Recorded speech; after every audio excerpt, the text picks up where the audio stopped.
You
gave up a TV job to start a podcast in your basement.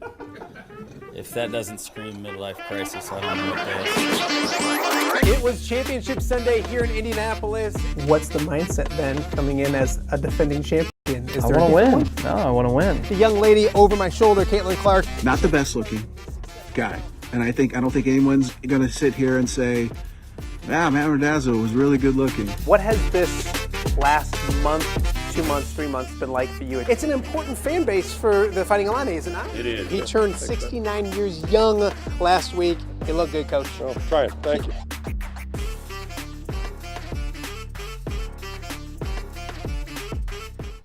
Welcome to Off the Air with Matt Randazzo here on a Wednesday in the Quad Cities. Wednesday, November 26th. Thank you guys so much for joining us on a an awful day here in the Quad Cities. It's windy, it's cold, it's cloudy, it's gloomy, but we got a lot to be thankful for. Thanksgiving is right around the corner, but man, it like slapped me in the face this morning. I went outside to get something out of my car and I was like, it's winter time. I don't know why I wasn't ready, but it is. It's cold and nasty. So if you're working, if you're wrapping up your holiday short week, thank you for joining us. If you're at home getting ready for Thanksgiving tomorrow, thanks for joining us. No reason to go outside. Turn the fireplace on and put OTA on this morning. We got a lot to get to. A fun show. We won't have a show tomorrow. Thank you again for not letting me have a show yesterday or allowing me to have a day off yesterday, I guess is the best way to put it. I was in Iowa City. We have the Hawkeye Tailgate Show coming up on Friday, Black Friday on the Hawkeye Radio Network. Jam-packed show. Worked on some yesterday in Iowa City, but we're going to have Tom Brands on. It's Iowa State Wrestling on Sunday. So on the show coming up on Friday, on the Hawkeye Tailgate Show, we'll have Tom Brands on. We'll have Logan Jones on, an Outland Trophy finalist, Logan Jones.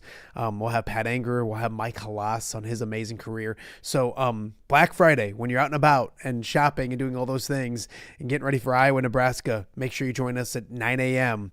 For the Hawkeye Tailgate Show. So that was what I was doing yesterday. Busy doing those kind of things. So took one day away. We'll have a show today, and then Friday, Black Friday, we will have a later show, a post show in the afternoon. I'm guessing maybe 3:30, something like that. Kind of wrapping up Iowa, Nebraska. Illinois plays that morning in basketball against UConn on Black Friday. Great game coming up there. So we'll talk with that a bunch more. So a lot to get to this week, but that's kind of the schedule this week. Show today, nothing tomorrow. Have a great Thanksgiving. Watch the Lions, hopefully beat the Packers. And then Friday as well. And also on Friday is the Bears play the Eagles, Black Friday football. So a ton to get to then. So we'll hop on and do a shorter show on Black Friday as well. As for today, thank you for joining us. If you're watching us live on YouTube, thank you. We appreciate that. We're really close to 1,400 followers or subscribers. We're like 2 away or something like that. So if you're watching this and you haven't subscribed, shame on you. Go do so ASAP. Tell a friend or 2 or 10. I talked to a really good friend of mine yesterday, an extremely, extremely good friend of mine who knew that I got out of doing what I was doing and just kind of called to check in and didn't know some of the things were going on, didn't know about the show as much as probably he wishes he would have. And so I'm hoping he's watching today. But spread the word or two. I mean, it's been a bunch of fun. We're enjoying it, but word of mouth is a beautiful thing as well. So we got you covered when it comes to sports in the Quad Cities every day at 10 a.m. Weekdays. So subscribe if you will. Also, the chat is up and going. If you're bored on a Thanksgiving Wednesday and you're looking to get out so you can have the long weekend and you just got nothing to do at work, fire us some thoughts on the topics we're going to talk about today. We got a lot of fun stuff to get to as well. We also live on X. X has been very, very good to us. So same thing on X. Be active on that as well. Our poll question for the day, and we'll talk about it in a little bit, is Thanksgiving food overrated? It's a simple question, yes or no. I like it. I think it's good. I'll enjoy tomorrow. I'll eat. I'm also to the thought process of if you have a day simply to eat, and that's what you get to do all day, probably better food is available. It's good. I like turkey. I like stuffing. I like all that kind of stuff. But is it overrated? Not is it good. Is it overrated? Yes or no? Have fun with it. It's up on X right now as well. You can check us out on all the podcasting platforms as well. So if you're traveling for the holidays, you're getting the car after work and going to the in-laws or your parents or whatever, check us out. Listen to us as well. You can check us out on Spotify, Apple, Podbean, iHeart, you name it. Wherever you get your podcasts, put an Off the Air with Matt Randazzo. Listen to the show. Don't look at me. No reason to do that, especially when you hear about our first guest. There's no reason to look at us. Just go and listen to us. It's much more beneficial as well. And then also our viewers in Central Iowa, we're on every night on the WHO streaming platforms. at 7 p.m. And we got a lot to get to for you guys today because we're basically spending the first hour of the show in Central Iowa talking about you guys' sports. So it should be a lot of fun. But thank you. Happy Thanksgiving to everyone around the great state of Iowa and here in the Quad Cities and everyone that's listening, everywhere in between as well. We appreciate that very, very much. As for today's show, the Iowa Hawkeyes got a impressive victory basketball-wise yesterday. It was their first true test. They beat Xavier. Xavier's down. It wasn't that impressive. And I know that the coaching staff wanted more challenges earlier in the year. Talking with assistant coach on this show, Josh Sash, he mentioned that he wishes they could have scheduled. They tried to schedule some tougher opponents, didn't work out. This is a lot of maybe the last staff's schedule. So, but their first test against Ole Miss, coached by Chris Beard, who whatever you want to think of him off the court, a really good basketball coach. Familiar names: AJ Storr, outstanding basketball player. A lot of talent on that team. Probably a top half of the SEC type of a team. So expecting them to be pretty good. And Iowa played really well. Bennett Sturts played very well. Cooper Koch played very well as well. So Tom Kakert's out in California. He's getting up early, getting on the show with us. We're going to join by him in just a matter of moments, but we'll talk Iowa basketball and a little bit of Iowa football as well. Nebraska, Iowa, Black Friday coming up. So Tom Kakert, if he's ever been more, I don't know if he's ever been more relevant than right now because there's not a lot of people out in California covering the Iowa basketball team. Tommy's there. We'll talk with him coming up in just a little bit. Also, the Iowa State Cyclones yesterday during the day, equally impressive. They lost to Creighton in a secret scrimmage earlier this year. And I don't think it was secret. In fact, I think it was, I know Jake Brend covered it, so it wasn't really secret, but they bounced back and beat it by 18. So they beat Baylor and Iowa State, and Creighton back-to-back days. They're playing outstanding basketball right now. And the football team is playing well. They get their last game of the regular season against Oklahoma State coming up. So Jake Brend joining us in just a little bit as well. And it's also Wednesday, which means it's Ness Guess. Marc Nesseler, great legendary sports writer here in the Quad Cities, did Ness Guess for 37 years. It went away for a little bit. We got it back. It's a fun pick'em contest we do. We'll be at Hungry Hobo. We recorded it yesterday, but our weekly segment from Hungry Hobo, a great sponsor of OTA, but especially of your Ness Guess contest. We'll have Marc Nesseler and talk a whole bunch of football and picks as well coming up in hour number 2. That's a ton of fun as well. All that much more as we roll on our way to a Thanksgiving Thursday and football and food and that's another thing real quick. If you're not at school, my kids aren't at school today. A lot of people get Wednesdays off now before Thanksgiving. I never got Wednesday off, I don't think, growing up. It was always Thursday, Friday, Saturday, Sunday. But just turn on the TV after you watch the show. Starting this afternoon, after you watch the show, there's great basketball. It's feast week. There's great basketball games on all afternoon, evening, and night. So enjoy that as well. It should be a great day of college hoops as well. But we start with some college hoops, and we start with someone who's not having to deal with the nasty weather right here in the Quad Cities. All right, joining us right now from beautiful California. Tom, it's 30 degrees with a awful wind, gloomy, nasty. It feels like December. What's it like in beautiful California? Supposed to be a high of 80, sunny skies, no wind. Yeah, it's a great day to be in the Palm Springs, Palm Desert area.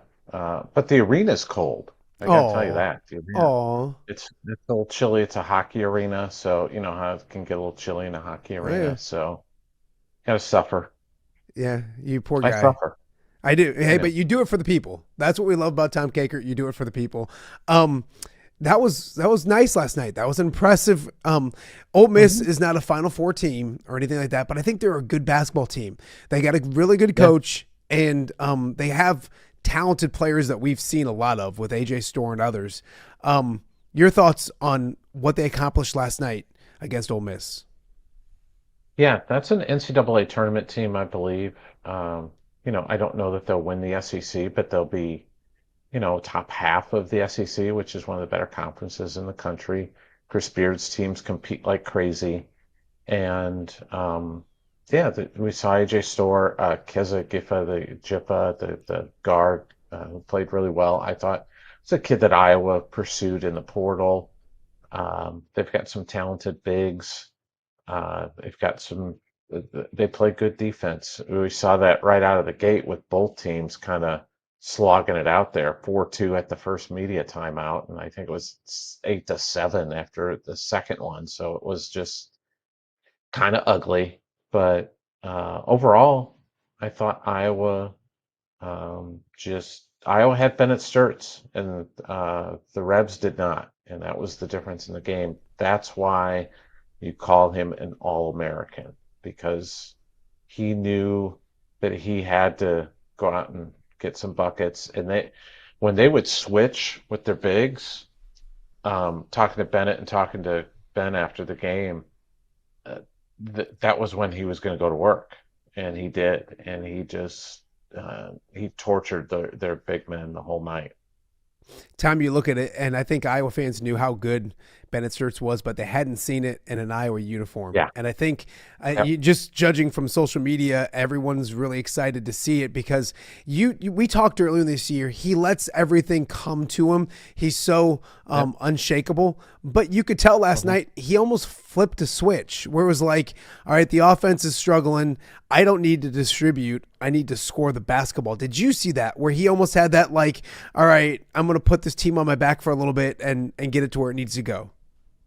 Yeah, he kind of knew that the offense was scuffling a little bit, and so he's like, "Oh, okay, I'm gonna just have tonight's be one of those nights." It's funny you mentioned that Iowa got to finally see the Bennett Sturts show, and I said that exact thing to McCollum when we were talking to him after the game. I'm like, "Yeah, Iowa fans got their first dose of what Bennett can really do," and he's like, "Yeah." He kind of joked it, said it's good coaching. Yeah. Just he laughed, of course, when he said that. But he's a leader out there, Tommy. He obviously he filled it up. I was surprised. I think they were talking on the telecast that his career high at the Division I level was only like 24. I think his career high in college back in D2 was probably 30 or something like that. 30. When you look at it, like he doesn't. I mean, he doesn't hunt for shots. He's not a guy that's going to go out there and shoot a ton. The assist levels were down, but he made the big plays when he needed to when it comes to assists, and I don't think none bigger than getting up 68-60 with the dime to Isaiah Howard for the dunk to get up 8. Yeah, that was a big play in the game was him finding Isaiah. And Isaiah had struggled in the first half. He wasn't shooting it well. Just didn't seem like he was engaged to the level he needed to be. And he didn't play for quite a period of time in the second half, but then they brought him in and put him on Storr to kind of try and lock him up the last few minutes with a fresh body. And he gets, a little floater that he hits, and then he gets that dunk late in the game. So I think he might have hit a free throw too. So he did finish strong. I think one of the other things that was interesting to me was, McCollum's been able to play 10 guys pretty liberally for the first 5 games of the season. That rotation got to 7. Yep. Last night it got down to 7 with bringing Alvaro off the bench and Howard off the bench, and that was pretty much it. Tate Sage played a little bit. Howson played a little bit. I think they'll probably need both those guys a little more tonight because, Coop logged 34 minutes. Bennett played 40. He's used to playing 40. They had Kel Combs played almost 38 minutes. So they had, 3 guys log a ton of minutes last night. So they're going to probably Bennett will still play 40 minutes because that's what he does. It was funny after the game. Tyler Tashman and I are the only 2 Iowa reporters down here covering things, and we walked up to Bennett and they said, "Oh, you ready for another 40?" And he goes, "Not really." He was kind of just like a little tired, but Yeah. he'll be ready to go. He just knows, he's ready to go.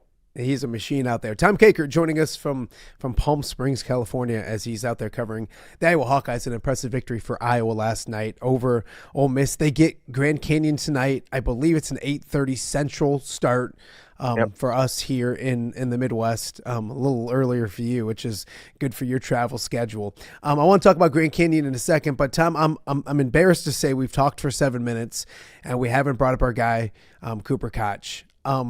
We talked, he's been on the show like 3 or 4 times. We talked on the radio show, the Hawkeye Tailgate show, and he was just, you could tell starting was cool, but he knew that there was competition on this team and everybody's going to get their time, and he was just trying to find his spot.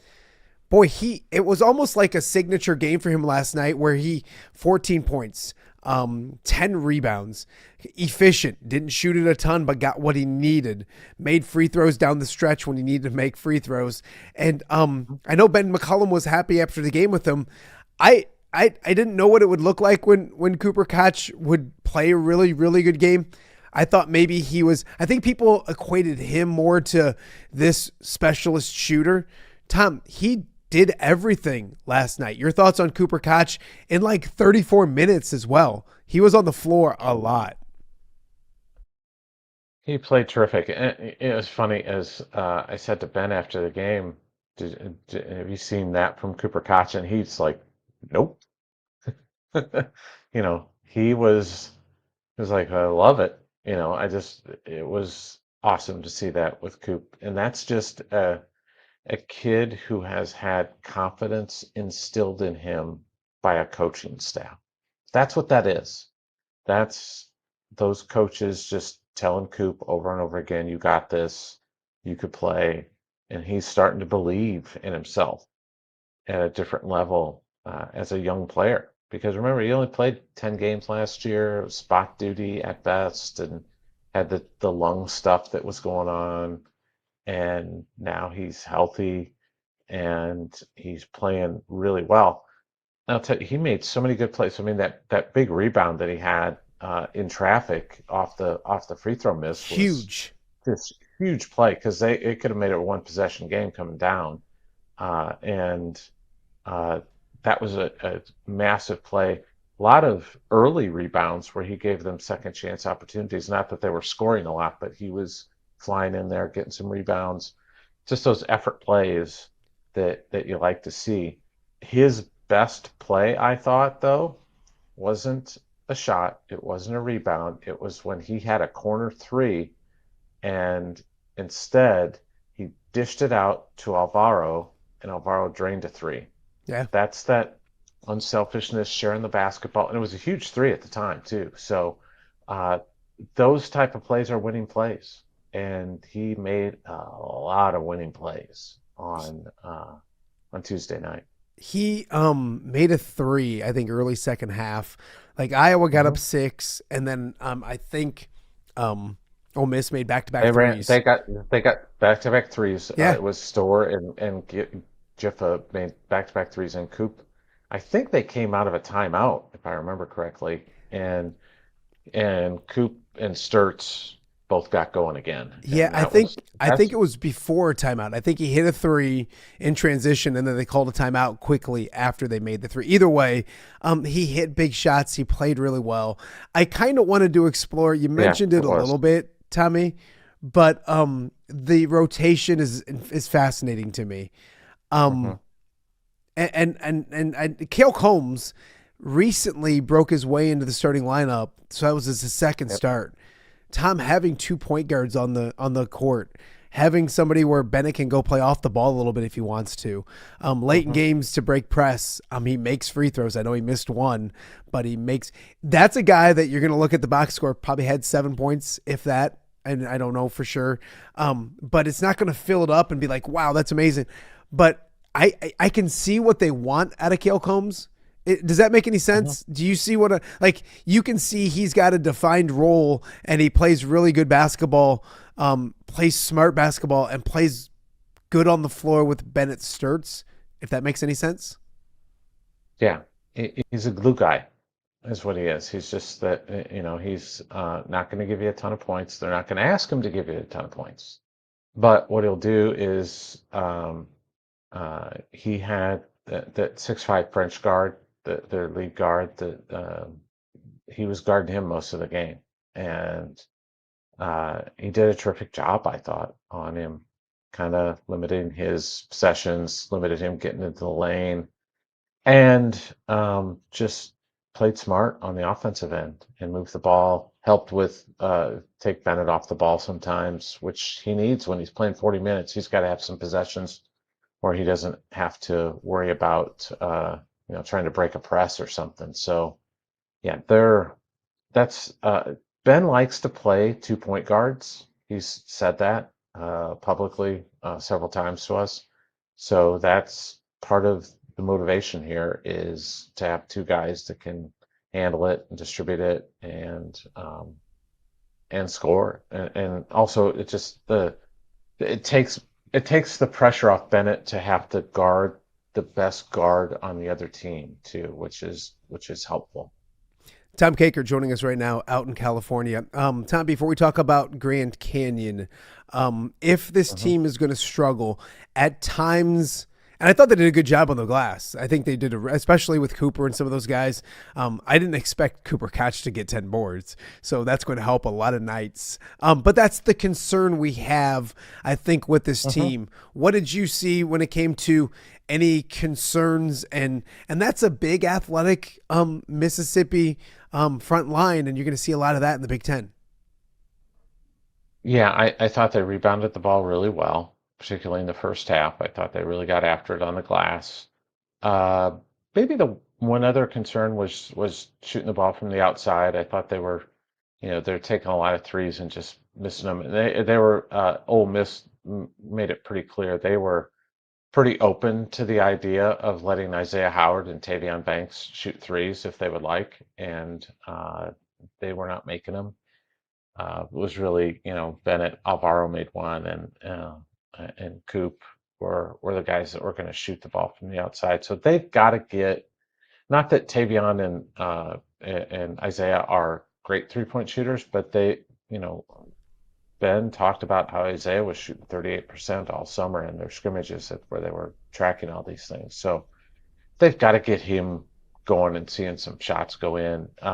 They maybe have to find maybe a larger role for Brendan Howson, so he can come in and help them from a shooting perspective, find some things that will work for him, because you're going to have to make some threes.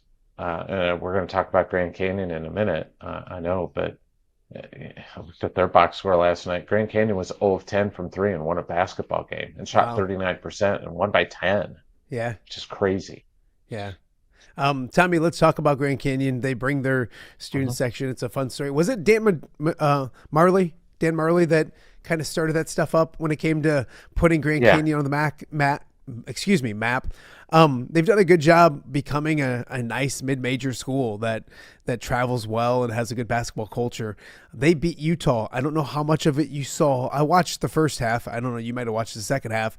I wasn't overly impressed with any team, but this reminds me a little bit of the Iowa women. They go to Orlando. They get that big victory to start. You don't want to give one back. Tonight's game, Grand Canyon, your thoughts on what to expect? Yeah, like I mentioned, they did not shoot it well, and they don't shoot it well from 3 to begin with. They're 30%, so it's a negative shot for them in a lot of ways. They've got a lot of well-traveled guys, a lot of guys that are fourth year at 4 different places, and I saw they got that Wilhelm Breitbach or whatever, the big kid I've seen him play against Iowa when he was at Nebraska, when he was at Washington. And now they're going to face him from Grand Canyon for the third different place that I've seen him play on an Iowa team. So, yeah, they've got some well-traveled guys. The Osu kid is he was a kid that was at Brown that I know Iowa looked at a little bit under Fran as a potential transfer, and I think he's on his third stop now from different places, at Grand Canyon now. So they're, it's going to be one of those bring your own energy. You worry. I just got my game preview put up. By the way, almost nailed to the number the score last night. Did you? What'd you I have? had I had I had 75-70. Wow. Yeah. Well, Every once in a while, will you give it every away once in today? a while the blind squirrel finds the acorn. Every Wh- once in a while. Will you give away today's, or do they have to read it? No, I have 76-66. Ken Palm, Drink Up Wheezy, has Iowa by 8 Oh, at it's 78-70. Wild Turkey Wednesday. That won't Oh, be an that's right. issue. It is Wild Turkey That Wednesday. won't be an Yeah. issue. Like Wheezy might be No. going okay. About And 2 o'clock. About 2 o'clock, he'll be up at Kavanaugh's or someplace. Steve's old time tap. Steve's Old Time Yes. Tap. Yeah, we'll give Yes. Steve Rusk. Yeah. Yeah. No. It's Sam's take time. I'm sorry, Sam take time. Okay. Anyways, enough of my alcoholism. It sounds really bad. I'm naming bars in the Quad Cities, but yeah. No, go ahead. Go ahead with Ken Palm, and there you go, Wheezy. Have another. Yeah. Ken Palm has got 78-70. They played Baylor, Battle of the Brothers coaching with Bryce and Scott Drew. They played Baylor to, like a 5-point game to open the season and played USC pretty tight, but St. Louis beat them by about 14. I think this is a double-digit win for Iowa just because I don't think there's a danger of Grand Canyon's path to victory would be like Iowa is just like frozen level, ice cold, and Grand Canyon gets super hot from three. I just don't see that Yeah. because they don't shoot the three well. So I think Ben's going to have to go a little bit deeper to the bench. I think Tate Sage is going to have to play some more minutes. Going to have to manage things a little different. I don't know that Iowa will shoot as much from the outside. I think they'll try and attack Grand Canyon, going to the rim a little bit more, get to the foul line, and that'll be kind of the path to get there. But early on, it's going to be a bring your own energy because the natural feeling for Iowa is, boy, we just won our biggest game of the year. We're really excited. Now, 24 hours later, we got to come back and play again. Here's the other thing, too. Grand Canyon played the second game, so they didn't get out of that building until like midnight local time, and now they're going to have to come back and play tonight. I mean, they're young; they're going to bounce back, but it's 4 more hours that they were busy doing stuff where Iowa got off their feet and could relax. It's funny, Tom, because I don't want to say a letdown factor because it's not an NCAA tournament victory. It's not like a Big Ten victory, but I think that team was really excited to see what they were yesterday, and I think they're pretty excited. But there's no such thing as a letdown game when Bennett Sturts is your point guard and Ben McCullum is your coach. You know what I mean? Like, I think if anybody's, that would be my one concern is like, you don't want to give it back be sluggish after a victory the night before. I don't think he's a machine. I look at Bennett Sturts as like, they just program in the morning, flip the switch and he goes. Like his demeanor is this the whole time. His energy level, his pace of play, nothing goes like this. It's always just programmed nicely.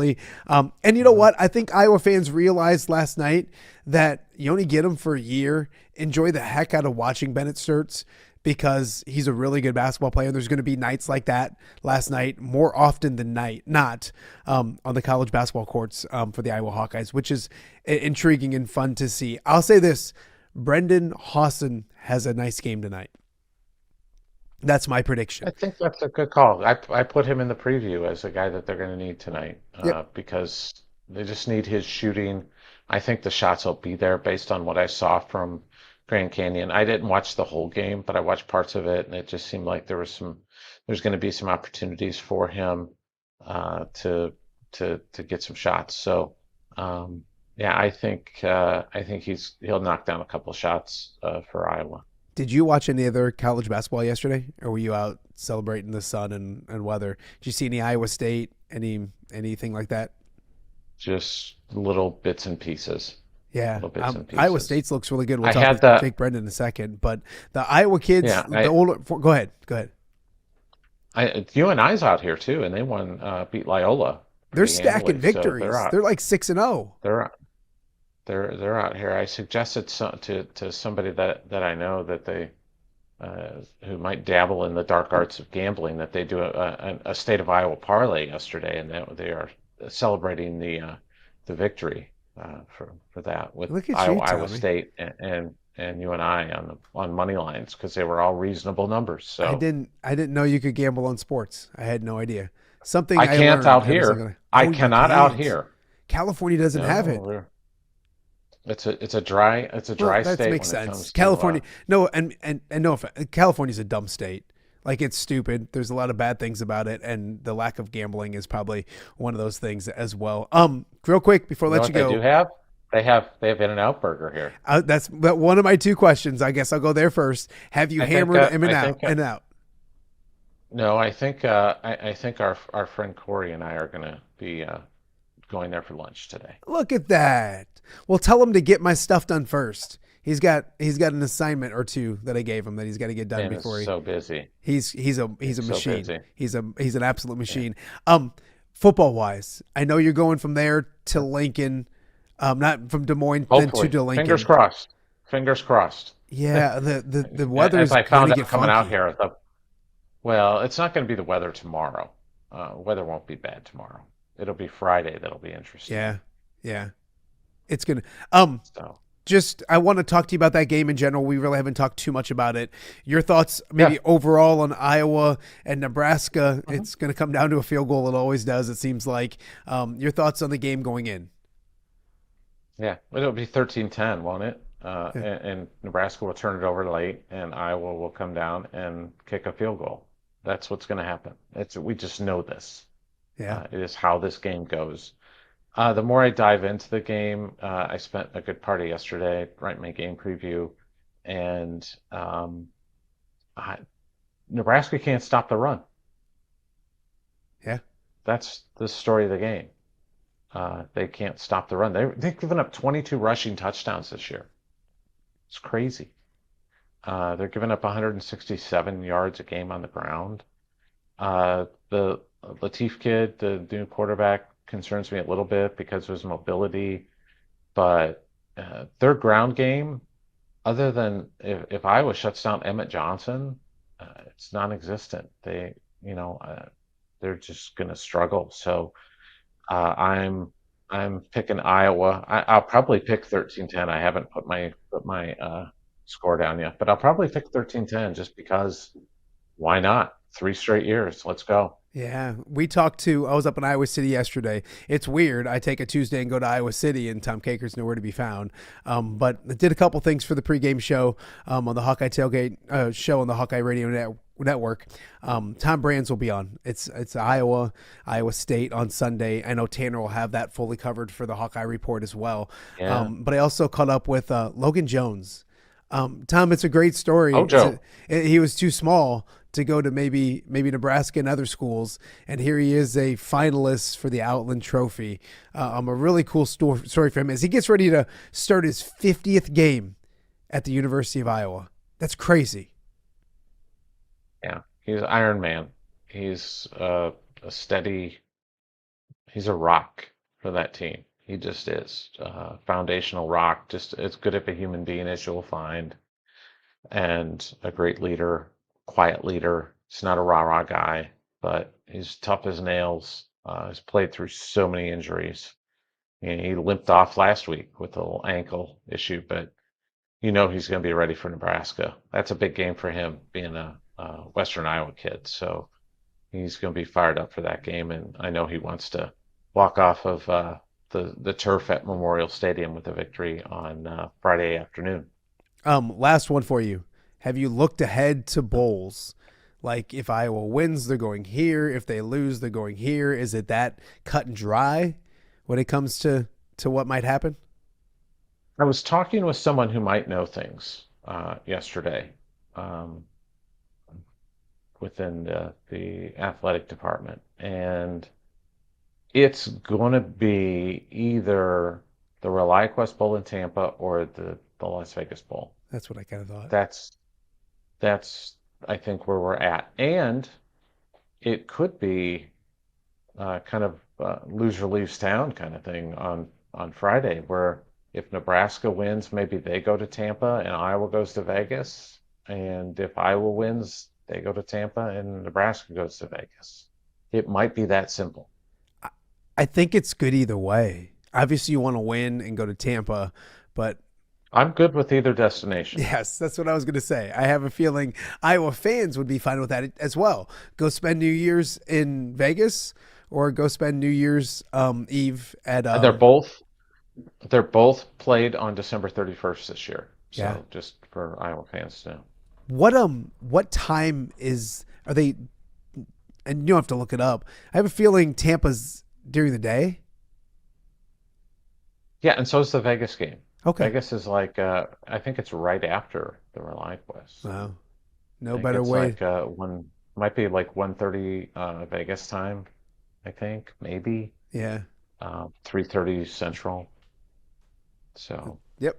that's my thing. It's that time of year. So Tom will be is in Palm Springs right now. He'll have full coverage of Iowa men tonight. Kyle is killing it with the women. I saw him yesterday. Got a women's doing the game. football Got stuff a as women's well. game. Women's game tonight too. Yeah. Western Yep. Illinois. Yep. You can do. Yeah, and I'm assuming our good friend John Bonenkamp will be up there for the game. Maybe, I don't know. Yeah.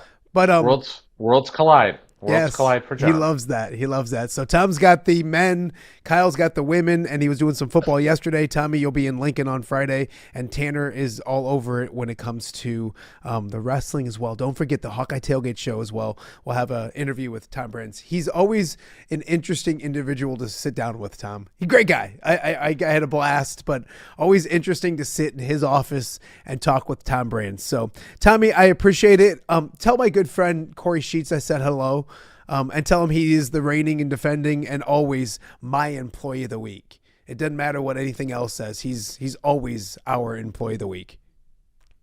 Yeah, he's the best. All right, And so buddy. is Bobby. All right, buddy. Be good. We'll talk to you soon. All right. Okay. Tom Kakert, in beautiful, sunny, 80-degree California. And here we are sitting, looking outside. My house is just shaking right now. Like, I live out in the country, and it's just, the wind is just, my house is shaking. When this show is done, I'm going to go downstairs and put a different college basketball game on the TVs and turn the fireplace on, and I'm literally going to sit and watch basketball until my wife texts me and tell me I have something to do, which probably be sooner than later, but it's a good thought, isn't it? Quick reminders, the Hawkeye Tailgate Show will be at Big Grove Brewery on Black Friday. So if you're out doing all that shopping, swing by Big Grove. Make sure you're watching the game at Big Grove on Black Friday. Great way to just you go get your shopping done. You're ready. You're good to go. And the Iowa game's on. Let's go grab lunch and check it out at Big Grove. So hope to see everybody there. We'll have a bunch of good stuff. Mike Halas is going to join us on the show as well. We're really excited about that. Pat Angerer, Tom Brands, Logan Jones. We're loaded. We're ready to rock. The last Hawkeye Tailgate Show of the year. It's been too much fun. It's been awesome. So we got more to get to. Coming up after the break, our good friend Jake Brend will be here to talk a little Cyclones as Iowa State continues to dominate in basketball, and football is getting better as well. So a lot to get to with Jake Brend right after this. You're watching OTA on the Wednesday before Thanksgiving. We'll be right back. Give me the keys. Learning to drive can be stressful for both the student and, yes, the parent as well. Relax. There's an easy way to avoid the stress. Skiles Driving School in East Moline has been helping new drivers hit the road with confidence for over 20 years. Whether you're a teen earning your first license or an adult looking for behind-the-wheel training, we've got you covered. Their certified instructors are patient, experienced, and use modern vehicles equipped for safety and comfort. From classroom instruction to real-world driving, we make learning safe, affordable, and even fun.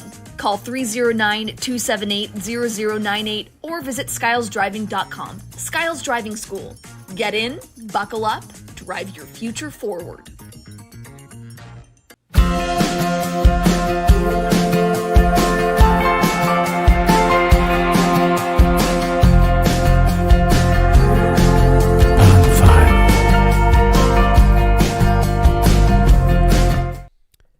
Welcome back to Off the Air with Matt Randazzo here on a Wednesday in the Quad Cities, the Wednesday before Thanksgiving, and this Thanksgiving I'm thankful for a lot of things, but at the top of the list is this guy, Jake Brend. I know you got stuff to do. I wanted to get to you a lot sooner, and Kakert kept talking and talking. You know those. I got a bone to pick with Kakert. Oh yes, why?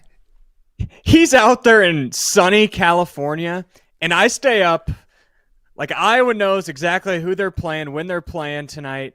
I stay up until 1 a.m. last night to find out who Iowa State's playing, and I sleep on the west side of my house. And I can't sleep because every time I doze off, it sounds like my window's going to break. Isn't it crazy? So I'm just jealous. I'm just jealous. You know what? When you're jealous of Tom Kakert, just look at Tom Kakert, and then you're not so jealous. I'm kidding. I love Tommy. He's my favorite human being.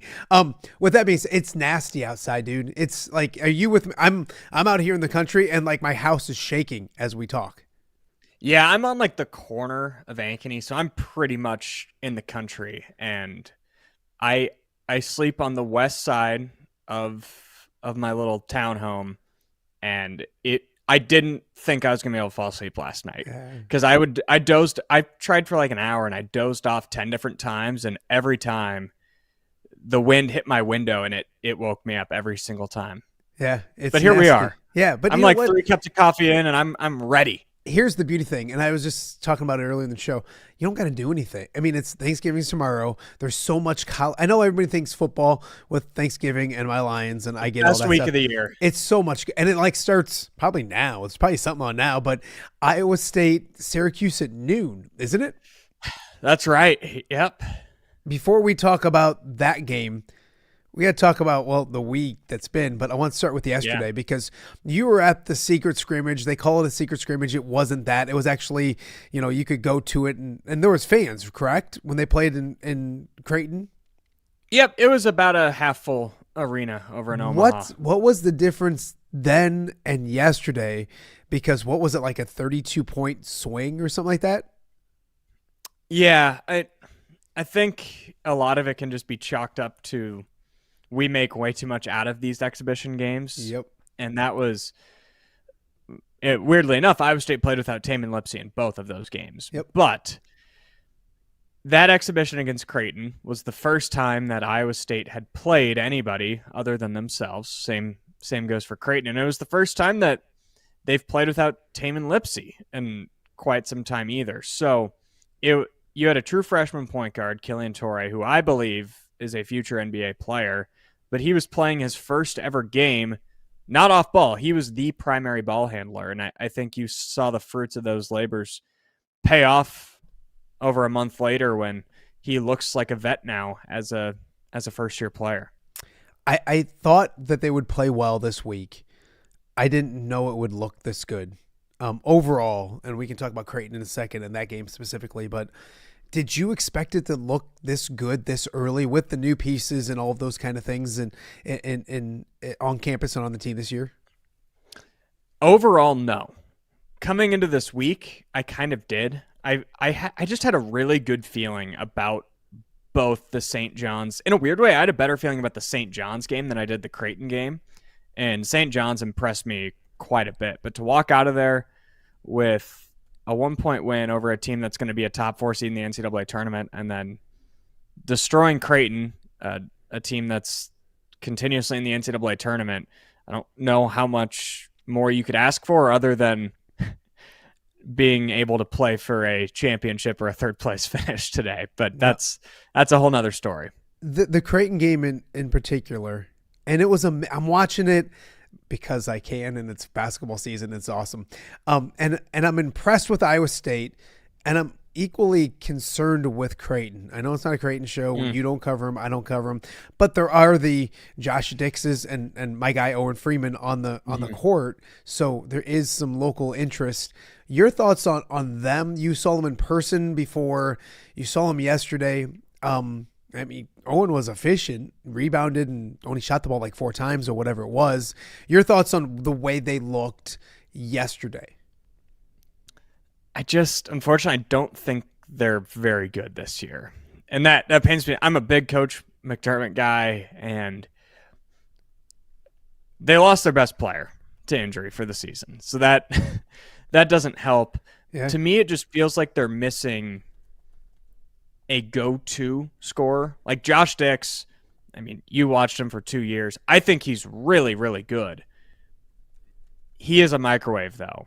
And he had a point yesterday where Iowa State was up 15. He went on a 7-0 run by himself in a minute and cut the game to 8.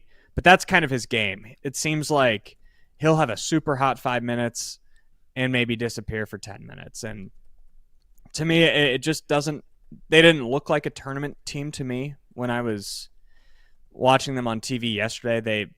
They seem like they're still gelling together a little bit and are missing – they're missing some athleticism, it seems like, at a few different positions. Yeah, Jake Brend joining us right now on Off the Air with Matt Randazzo. I agree. Like, I really like Josh Dix, and I loved watching him play at Iowa. But there would be also times that when he was good, he was really, really good. But when he was bad, he could struggle. So you're right about the microwave thing. I love Owen Freeman, and I like Owen Freeman more just because I've known him for a while and he's a good human being. But I don't know if that system fits what he is doing and shooting the ball so much and all those kind of things. So that's our Creighton show for later. It's Syracuse and the Cyclones in a little more than an hour. When I think Syracuse basketball, because I'm an old man, Jake, I think, the Cuse of back in the day and Jim Boeheim and the way they used to play. What does Syracuse look like today? What can Iowa State expect with their game at noon coming up? They're a very weird team because they're physical. They've got a bunch of athletes. They do not shoot the ball well at all, but they also don't turn it over. And they are the worst free throw shooting team in America. Wow. Not just Power 5, the worst free throw shooting team in America. I don't know if you've caught any of their games this week. They probably would have beat Houston if they could make free throws. They were hanging with Kansas yesterday, but couldn't make free throws. Yeah. They shoot 56% from the line. 56%. There's a former South Dakota State player that maybe had some interest in maybe going to Iowa State. William Kyle's the name. Really good defensive center. I mean, he looks like worse than Shaq at the free throw line. So they're a bizarre team because if they figured it out from the free throw line and shot 80%, they could maybe be 2-0 heading into this game. But I don't know. They've got Carmelo's kid, who is a pretty highly touted freshman. His name is Kyan Anthony, and then Donnie Freeman's a sophomore. He's probably their best player. So they're talented. Obviously, it's going to have to play well to win, but they're probably rightfully 10-point favorites. I talked to Tom Kakert about Iowa and a letdown, and it seems silly in November, especially for Iowa because they beat Ole Miss. They didn't beat a nationally ranked team or anything, but just because of the excitement of the program, I think people like the victory. You don't want to give it back. You don't want to do a really good on your first test and then give it back and get a C. Same thing with Iowa State. I mean, you look at, they got Baylor and they got Creighton, and here comes Syracuse. Kind of talk about that, because you don't want to give something back and you want to continue to play high level basketball, because the games continue to get bigger and bigger once you get back to Iowa and the Big 12 schedule as well. Yeah. Before the week, I said 2-1 is an overwhelming success in Las Vegas. I don't know what 3-0 would be, but it'd be pretty dang impressive to do it. Now, you're right. You go 2-0, you expect to be playing for a championship, but this tournament, as we found out, is not really a tournament, and it's not like any other tournament you've played in. So there probably is a bit of a letdown factor when I'm guessing the team feels like we should be playing Gonzaga or we should be playing Tennessee, and you're playing a team that went 0-2. So they're going to have to be ready. However, I think TJ will have the guys ready to go. I don't think he wants to let those 2 wins over 2 year in, year out premier Big East schools go to waste by losing a borderline quad 1, quad 2 game. Yeah, and you look at it too, Jake. That's probably a little motivation too. Like, kind of annoyed that they don't get to see where they stack up against, more big competition. Taman Lipsey, he didn't play yesterday. What do you know? Obviously, you're here in cold, chilly Iowa. What do you expect? And I don't expect him to play today. Yeah, I don't know much more than what's known to the public. I do not expect him to play today. I would expect him to try to return for Purdue next week, but I have no info on if that's possible.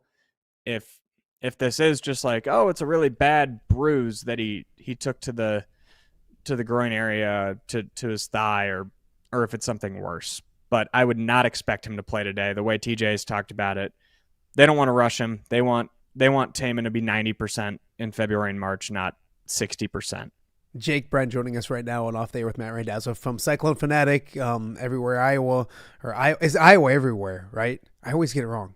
I don't know why. Yeah, Cyclone Fanatic and Iowa everywhere. Iowa everywhere. I don't know why. Anyways, joining us right now on Off Day with Matt Randazzo. I know you got to go, so I want to get to some football real quick. You've gotten to watch your team against Creighton, Baylor, Syracuse. You get Purdue coming up. And we've talked about it, but this is why college basketball season is so special.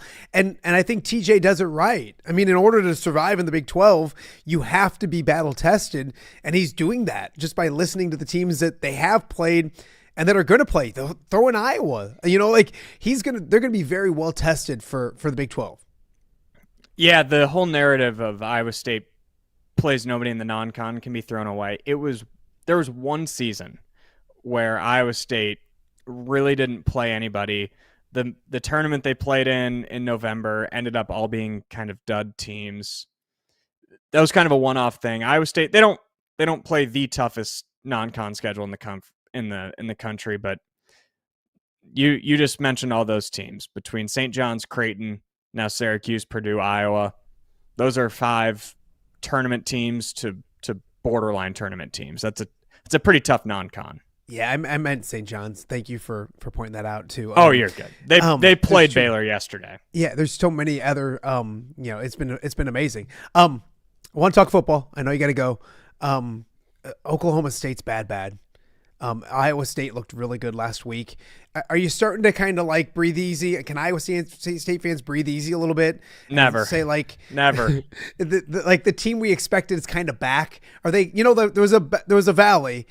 They're starting to come back to where we thought Iowa State football would be this year. Is that safe to say or no? Yeah, I think they have got off the mat, and they had a rough month where not a lot went right. They dealt with a lot of injuries, and like Matt Campbell coach teams do, they still bought in. They didn't give up, and they were able to rally off that win against TCU, and then play probably their most complete game of the season against Kansas. As far as Oklahoma State goes, they're bad, like you mentioned. They are playing a little bit better. They've had back-to-back one-score losses. This was a team that was getting beat by 40 week in, week out a month ago. Yeah. They fired their defensive coordinator right after they fired Mike Gundy. And since then, they've honestly had an above-average defense. So you factor that in. Their offense is awful. There's going to be 20,000 people there. It looks like it's probably going to be raining. Iowa State's going to win. They should win comfortably, but I always have a hard time taking a deep breath until the game's over, regardless. I asked TK. I'll ask you. Where does it look like if they win? Where do you think this team is projected bowl-wise? I think win or lose, they're in the Rate Bowl. In Phoenix, that's the day after Christmas, most likely against a Big Ten opponent. That, to me, seems the most likely. They are behind the pecking order of the Liberty Bowl, but nobody in the athletic department, none of the fan base wants to go to the Liberty Bowl. I think there's probably a little bit of working behind the scenes amongst the bowls to kind of make everybody happy. And I would project, unless something drastic happens, that Iowa State is heading to Phoenix. I know you got to go. Thanksgiving food. Is it good, bad, overrated? Is it overrated or underrated? Ooh, I think it's properly rated. Okay. That's okay. Thanksgiving is maybe my favorite holiday, but I don't know if food is my reason why. I think it's really good food. Like, I love the food every year. Do you have it to me, besides on Thanksgiving? Do you have it besides on Thanksgiving? Not really. That's my thought. Well, why leftovers. not? Leftovers. Yeah, but why not? Like, if it's such good food, why don't we have it more often than one day a year? That's fair. That's my only thing. I think it's very good. I think it's very good. I'll eat the heck out of it. I like Christmas food more. Okay. Like I'm more of a ham guy than a turkey guy, but I love the Thanksgiving food. But for me, it's more so the football on the day. The entire week, I think, is just immaculate. The night before Thanksgiving, going out for pizza and beers with the high school buddies, like that's my favorite night. You're not married. You don't have kids. You're right. I remember that too. But go on. You're right. But yeah, it's just the whole week of it. The weather typically is pretty good, so the food's fine. It's good. I love it. Hey, good to very good. I joke a little bit, but I am very thankful. I'm getting close to a year doing this stuff, and you're one of those knuckleheads that said, sure, Dazzo, I'll jump on. And then you're probably like going, why did I say yes? This guy's always bugging me. But we thank you. I tell you that I've talked to several Iowa State fans in the Quad City area that say they love the fact that you come on. They complain to me because I talk too much Iowa, which is understandable. So we thank you as well. I know you got to get going. Have a great Thanksgiving, man. Enjoy the basketball, the football, all that kind of stuff. We'll talk to you next week. Appreciate it, Dazzo. All right. That is Jake Brend from Cyclone Fanatic joining us right here on Off the Air with Matt Randazzo. It's the Cyclones start. Once this show gets done, you can go watch Cyclone basketball. So we kind of got you a little primer, a little ready to go. But he's right. Big picture wise, he mentioned if the Cyclones could go, 2-1 and the teams they played, that would have been a successful trip. They have a very good chance to go 3-0. They're undefeated on the season. You look at the victories they've started to stack up, and then you turn around and you say, hey, they got Purdue coming up, the Iowa game coming up in December as well. Very well tested. And we remember last year with Iowa State. Heck, it wasn't this time of the year, maybe a little later, that I put some of my wife's hard-earned money on Iowa State to make it to the Final Four. I don't know what it looks like this year. I know they're very well coached. I know they got a lot of talent, and they're winning basketball games by 18 points without Taman Lipsey. So that was extremely impressive as well. We got more to get to. My favorite day of the week, so Wednesday. Excuse me, I'm trying to get rid of this cold. And big reason why is because it's Ness Guess Day. We record it on Tuesday afternoons. My youngest son, Carson, loves it because he loves Ness Guess Day at Hungry Hobo. He gets his cheese fries and he sits there and watches us talk football. And he loves Ness, which is disappointing. But anyways, coming up, it's week 13 of Ness Guess. We'll talk all about the games. College-wise, a bigger slate. NFL, maybe a smaller slate. We have a deadline, and you'll hear about it at 11 a.m. on Saturday. We're really pumping it this week because it's an 11 a.m. on Friday deadline. We wanted to be able to add the Bears game. We wanted to be able to add the Iowa-Nebraska game. They're both on Friday. I wanted to do it for Thanksgiving so that we could add, the Packers and Lions and 3 really good games, Cowboys and Chiefs, Ravens and Bengals. We didn't want to have it that far ahead. Heck, it would be right now. You basically have 24 hours to get your picks in, but get your picks in. We'll have much more Ness Guess from Hungry Hobo in Rock Island right after this. You're watching OTA on a very busy Wednesday before Thanksgiving right here in the Quad Cities. All right, be honest. Are you craving Hungry Hobo again? That fresh sliced meat piled high on those amazing sandwiches, hot off the grill chicken and steak with all those delicious toppings, the biggest and best selection of baked potatoes, or simply some waffle fries dipped in cheese. Well, now that Quad City favorite is even easier to get. Download the Hungry Hobo app today. Order ahead, skip the line, and earn rewards all at the same time. There's Double Points Monday and exclusive specials as well. With 12 locations in the Quad City area, it's Hungry Hobo. Now even easier to find, but still hard to resist. Rafferty Funeral Home, dedicated to serving families in the Quad Cities since 2007. Hi, welcome. Yeah, come on in. An experienced staff plans each service to reflect the unique life and legacy of your loved one. Rafferty Funeral Home is proud to serve our community with dignity, respect, and compassion, helping you to celebrate your traditions and lasting memories no matter your faith, culture, or budget. Rafferty Funeral Home in Moline. Call today to discuss prearrangements.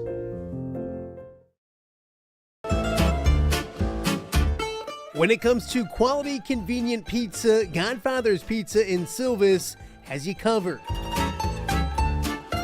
Featuring a beautiful dine-in area, delivery, and a carry-out window. Godfather's Pizza is that pizza you grew up with, not a convenience store. You see, at Godfather's Pizza, the dough is made fresh daily. That mozzarella cheese is shredded fresh and never frozen. And those toppings are abundantly piled high each and every time. Locally owned and operated since 2010, Godfather's is a huge supporter of local athletes right here in the Quad Cities. So come on by and check them out at 1211 Avenue of the Cities in Silvis. Order online at godfathers.com and reunite with that same delicious pizza you grew up with.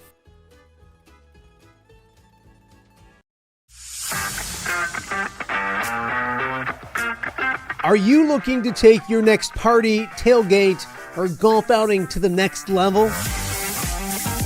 You need Mobile Party Experience. MPX features 3 top-of-the-line party trailers equipped with all the amenities you need to party like a rock star. Smart TVs, Yeti coolers, JBL sound systems, grills, bathrooms, and much more. Mobile Party Experience is an experience like no other. Check out my-mpx.com or call 563-514-1470 and book your Mobile Party Experience today.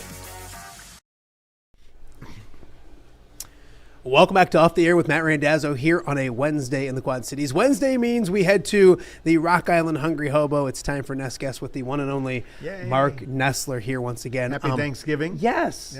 Yep. First and foremost, thank you guys for taking part in Ness Guess. Thank you to Hungry Hobo for being a great sponsor, not just of Off the Air with Matt Randazzo, but also of the Ness Guess competition as well. It's been a ton of fun, except for you keep on killing it. I felt like I did good last week. I felt like I lost this past week, and I actually gained a game.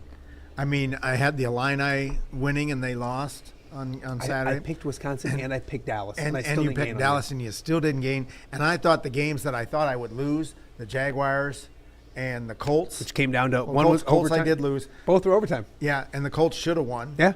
But there was another one, Jaguars, and who was the other one that I had? There was a third one.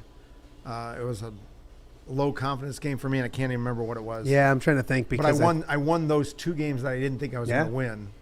Was it the Raiders? Did you pick the Raiders? I picked the Browns. You picked the Browns. We both had the Browns. That wasn't it. And Shedeur Sanders, and I would have changed that one. Had I known Shedeur Sanders was starting at quarterback, I would have probably gone and he played Raiders, well. and he played well. He played really well. So but I mean, I looked at it ahead of time, and I thought, I have a chance to go 4-3. And that's what it was, 4-3. Yeah. We picked 7 different. Yeah. So the funny thing is we see each other at a 5th grade basketball game, which is a 5th, 6th grade basketball game. Yep. And you're like, you had 7 different. I said, yeah, I got carried away. I sat here on the show last week, and I said, Ness, I'm not going to get carried away. I can't go crazy. And you got carried away. I did, because the ones that I added in, I didn't love. Like, I didn't love the Saints. Yeah. I got a little carried away. I liked the Cardinals. I felt like that was one I should have won. Did you love the Cowboys, really? I did. Wow, see? I did, because I thought they were playing a little bit better. They were going to be at home. But they were down 21-0. Oh, I didn't like them then.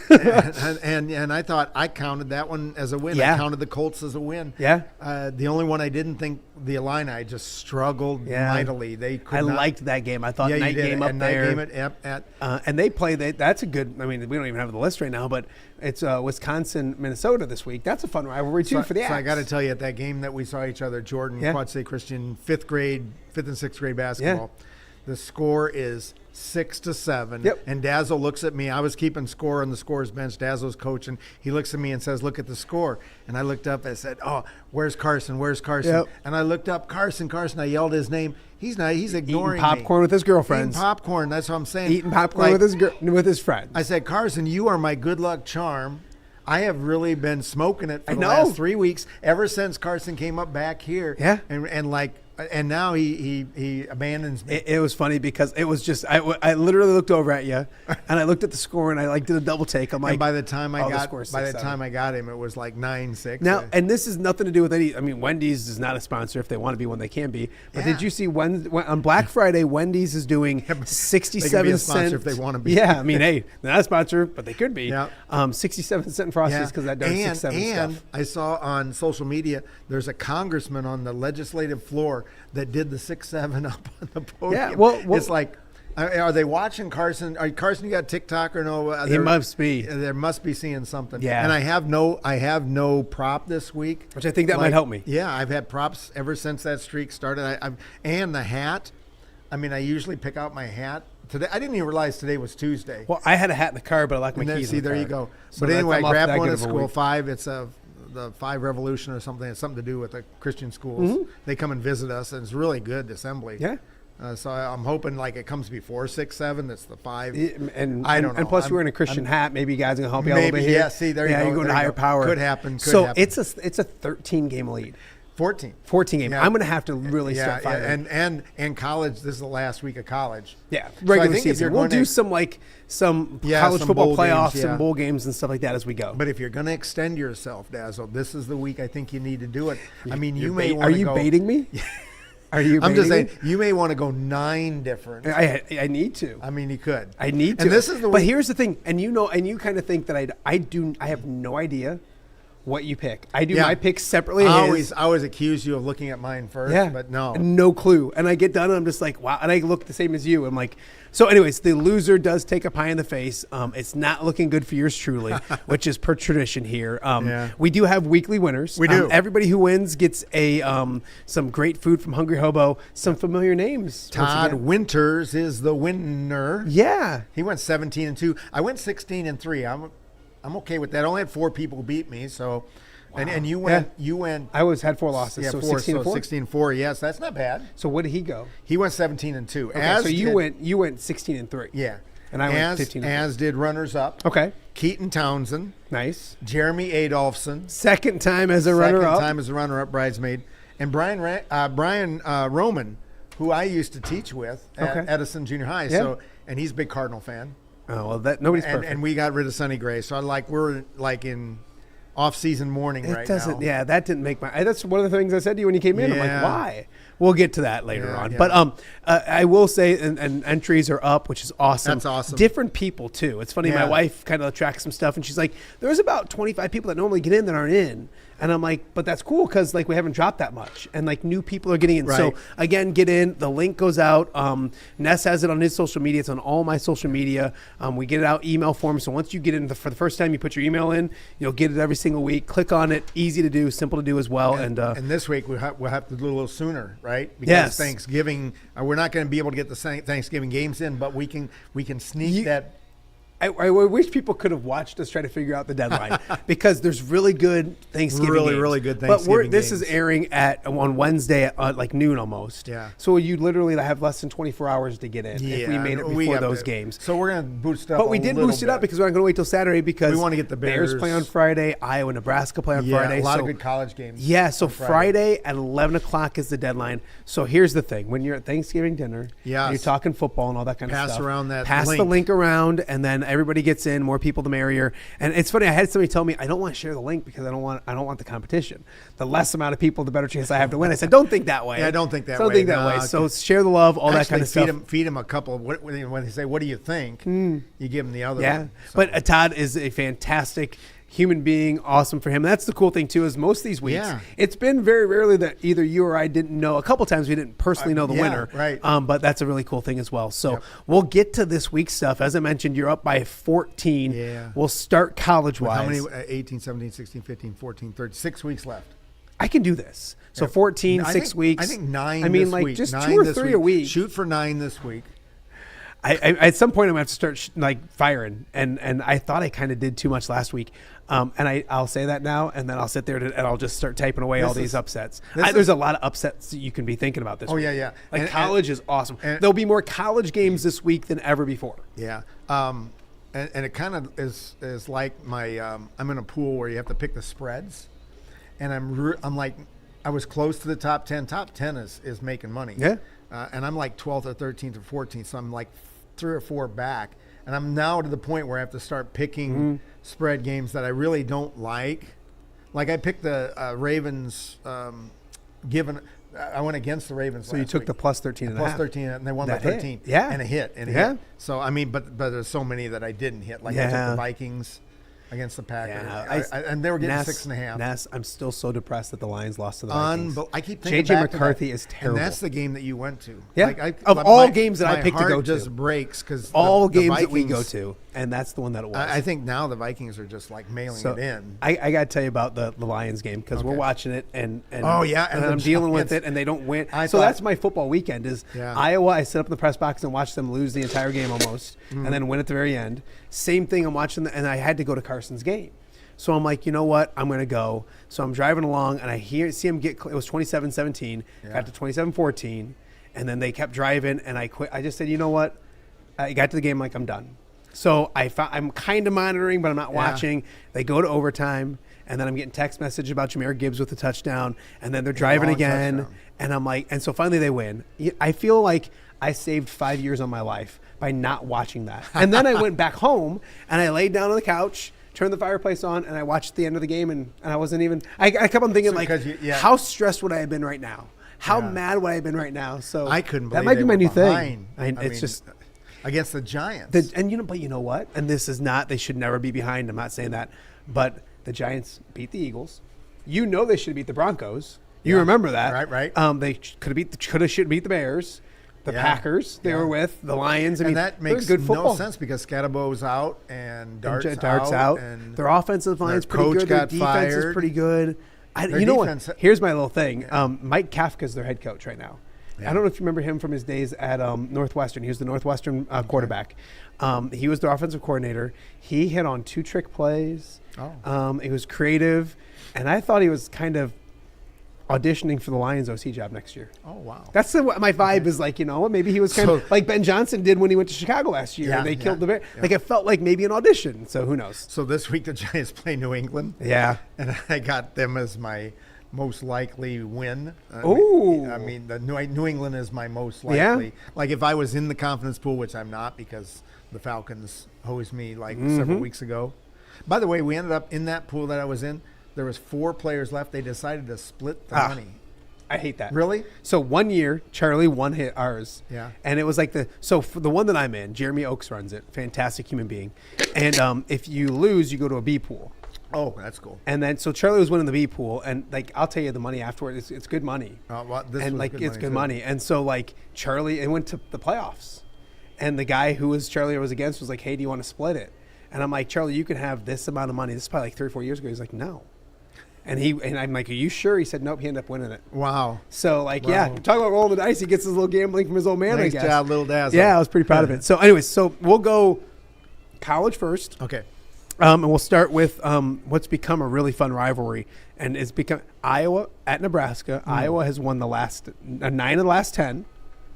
I think I love it when you give me these little tips. I think since they started the series, Iowa's 10-4.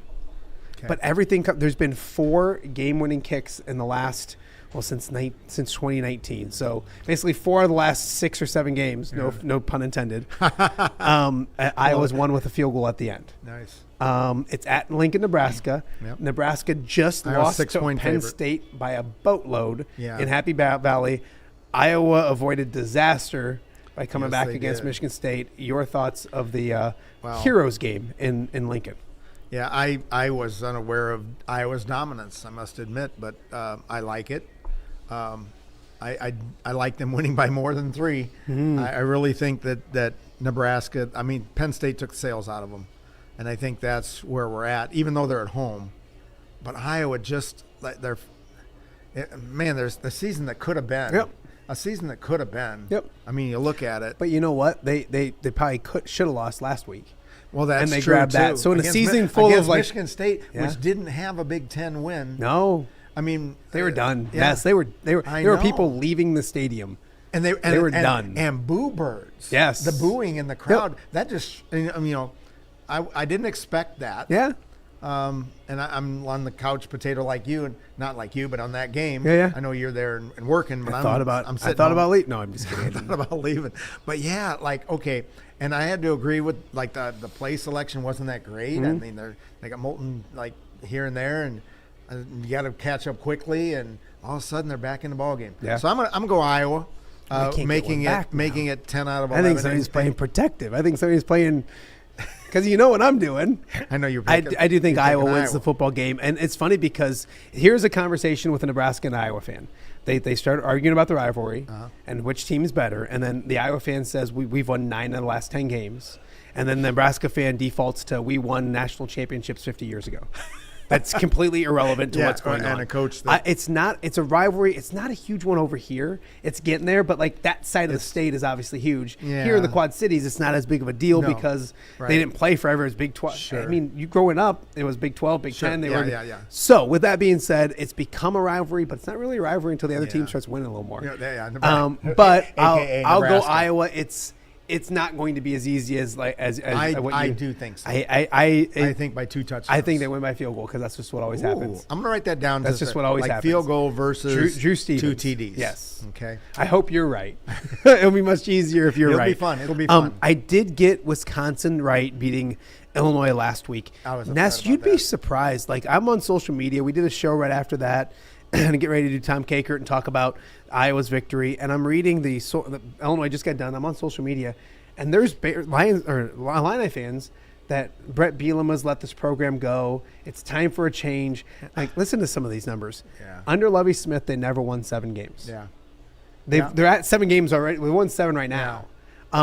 During Lovie's 5 years, they won 17 total games. Since the start of last year, they've won 17 games under Brett Bielema. Yeah. Pump the brakes, Illinois fans. Be happy with what you're at. Every season's not going to be 10 victories. They have a chance to win this week, maybe win a bowl game. Well, going 10 wins and 9 wins, it's pretty good. Spoiled with the basketball season. I mean, the Illini are really built back up basketball. And the expectations are really high. Absolutely. And I think that kind of carries over to all sports. But yeah, I mean, and the Illini, when they get ranked and high, and they were, when they went to Indiana and thought, man, here's a chance, and then they lost the chance, and then they went to Washington, thought they had a chance and lost the chance. So, like, you build them up, and then they pull the rug out. And I thought they pulled the rug out against Wisconsin because I thought that was a game that they should have won. Yeah. I mean, really, and I was shocked. But I will say that BYU – we went 1-1, and I know I gave it right back. You gave it right back, and I didn't. I hate that was my least favorite pick. That was grasping for straws and trying to get one different. But I thought I was 2-0 on college, and the fact that it was 1-1 made me kind of worried that I'd lose some ground. I'll tell you this too. I'll tell you this. Illinois, they've lost 4 games now. Yeah, 7. None of them are close. No. Like, that's, I think, the thing that of the 4 losses, you got just destroyed by Indiana that's kind of and Ohio State, and then the Washington game and the Wisconsin game, double-figure losses, 2-3 score losses as well. I think that's kind of the frustrating thing. Although, ask an Iowa fan, maybe it's easier to lose by 2 touchdowns, 3 touchdowns than to lose heartbreakers the way they have. So it's Illinois and Northwestern who's playing well. Yeah, they nearly beat 6-5. Michigan. They beat Minnesota last week. It's down in Illinois. It's a night game in Champaign. I'll go first. And I want to go and say Northwestern to get one back because I think I know where you're going. I'll let you do but that. I can't. Yeah. Because I think Illinois bounces back. They're kind of like a good coaches. Kirk Ferentz. I'm sorry, these are my coaches. Dan Campbell. Yeah. Coaches like that, you don't usually lose 2 in a row. Right. I think they're focused. I think it's senior night. I think the home game at night. There's nothing that I don't like about Illinois. Against Michigan State, was that senior night? Senior night. Yeah. And it's a big thing. That's the other thing I thought I would like. I thought was senior night. Yeah. Going to and they struggled. Yeah. So I think all of that piled on, especially at home against Northwestern, a game they should win, need to win, get some momentum, get the fan base rallied. I think if they lose, you think your hate mail goes up. I couldn't believe it. And it was some of it was media-ish type people. Media-ish sounds mean, but beat writers or people that cover. And I'm pump the brakes a little bit. Anyways, I think they and then they go to a good ball game and if they win that, gosh, you go this program. They won 17 games in 5 years under Lovie Smith. They've won 17 since last year started. So if they win this week, they'll win more games in the last 2 years than 5 years. So, yeah, me too. So we're not going to waste our time on Iowa State. I think we both think they cruise. So my Saturdays, and you'll get a kick out of this. The Saturday after Thanksgiving, we got a little bit of basketball in the morning, but we always go to the Festival of Trees. Okay. And it's cute because we have 4 boys. And like every time we go, when they were little, it was kind of cute. But like now to the point, like they're all kind of like, Dad, do we have to go to the Festival of Trees? I'm like, yeah, because your mom never had a daughter. And like we have to like wear it and we need to go and be good. And so we do. And then we bribe them. We just go to a nice dinner in downtown Davenport and lunch at like whether me and Billy's or something like that. So and then that game's always going on. And my kids equate it to like, hey, we're done with the Festival of Trees. We go have lunch and that game's on and we watch the end of that game. It's Michigan. It's Ohio State. It's always the Saturday after Thanksgiving. This is a big one. Ohio State hasn't been tested all year. No, they didn't play Oregon. They didn't play Indiana. Yeah. They will in a Big Ten championship game, one of the two if they get there. Have they been tested at all? Texas is their toughest game to start the season. They won that 17-10. So it's not like they did. So, but you look at that roster and that talent, it's really good. And then Michigan at home. Always beats Ohio State. Always beats Ohio I'll let you State. go first, but I wonder what even the spread is. I'm not. It's 10. It's 10. All right, I'll let you go first. Well, this comes down to which Quad City Christian co-worker I going to make mad. I like that. I mean, my that means they're both watching, so that's all I care about. The guy that replaced me as an athletic director is an Ohio State fan. Okay. And my superintendent is a Michigan fan. Which one is more powerful? The more powerful would be superintendent. Okay. Man, I have a 14-point lead. 14 game lead. Yeah, you do. I'm really playing with house money. If anyone knows what that means. I think you're baiting me. I don't know. Are you going to if I take Michigan? No, we're not doing it that way. You want to write them both down at the same time so we don't we don't change on each other? No, we've never done that. I'm going to proudly take Michigan. Wow. Because I see it happening. Because I don't hate it. I'm not a big fan. I mean, I would pick Ohio State, but I'm kind of picturing going in next Monday to school and my superintendent bragging about how Michigan beats Ohio State and Ohio State blah blah, and it happens all the time. What's the do you have the recent record between the two? Remember last year Michigan has dominated. Michigan beat them last year. Yeah. And then Ohio State went on and won the national championship. Yeah. Ryan Day doesn't usually beat. No. He struggles to be. I'm just looking at the other games this year. Yeah, I was curious as well. I mean, in the Big Ten, they beat Illinois at Wisconsin. Shut out Wisconsin. Penn State wasn't a good win anymore. No. Purdue, UCLA, Rutgers. They've played Minnesota, Washington. They have not played anybody. Yeah, and no USC. It's at Michigan. They have not played. Like, if you look at the Big Ten, Indiana, Oregon, they didn't play Iowa either. Iowa, USC. Yeah. Those are probably arguably four of the top 6 teams in the Big Ten. So the only really game, their hardest game Big Ten wise, I will take Michigan unless you would like to take. How about if I do that? I'll take Michigan unless you're gonna take Ohio I don't State. want you to. Don't you start giving me a little like petty, good. Here you go, buddy. Let me help you out, little guy. All right, I'm taking. It's like I'm like that kid that's like, you can take a couple steps forward to shoot your free throw. I don't need you to be helping me out. I'm taking Ohio State. Okay, just because of talent alone, and I do think it's crazy because I was listening to some sports radio in Detroit this week, and they're honestly, Ohio State won the national championship last year. And Michigan, there's still more talk about Michigan winning that game was a bigger deal than winning the national championship. I think Ohio State looks at their national championships and says there's an asterisk by it because we still lost to Michigan. This kind of reminds me of how we went Colts Chiefs last week. Yeah, I know. Where I was really siding with the Chiefs. I took the Colts just because. Yeah. And they almost pulled it off. Well, hopefully it's the same result. Yeah, well, I'm kind of hoping the Michigan pulls it through. It's always an amazing game. It really is. It's crazy. It's noon start, is that right? Noon start. Right after Festival Trees. Yeah. We go Festival Trees and we go on over there and life is good. There you go. Let's go to the NFL. And we have an 11 a.m.